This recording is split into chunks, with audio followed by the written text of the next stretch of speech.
সুদানের চলমান মর্মান্তিক পরিস্থিতি নিয়ে গভীর উদ্বেগ প্রকাশ করেছেন পোপ লিও চতুর্দশ। একই সঙ্গে দেশটিতে অবিলম্বে যুদ্ধবিরতি কার্যকরে আন্তর্জাতিক সম্প্রদায়কে উদ্যোগ নেওয়ার আহ্বান জানিয়েছেন তিনি।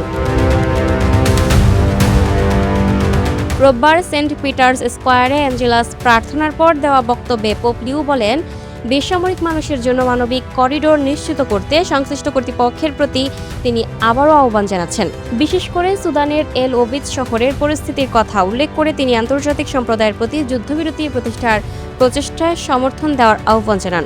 2023 সাল থেকে সুদানের সেনাবাহিনী ও আধা সামরিক বাহিনীর র্যাপিড সাপোর্ট ফোর্সেসের মধ্যে সংঘাত চলছে। আধা সামরিক বাহিনীকে নিয়মিত সেনাবাহিনীতে একীভূত করার বিষয়ে বিরোধ থেকেই এই সংঘাতের সূত্রপাত। দীর্ঘস্থায়ী যুদ্ধেরই মধ্যে কয়েক হাজার মানুষ নিহত এবং লাখ লাখ মানুষ বাস্তুচ্যুত হয়েছেন।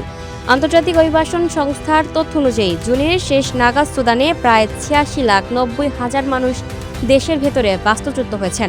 একই সময়ে দেশের বিভিন্ন এলাকায় বা বিদেশ থেকে নিজ এলাকায় ফিরে এসেছেন 46,40,000-এর বেশি মানুষ।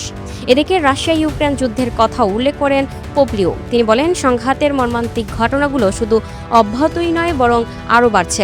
এর ফলে বেসামরিক মানুষের হতাহতের সংখ্যাও ক্রমাগত বৃদ্ধি পাচ্ছে।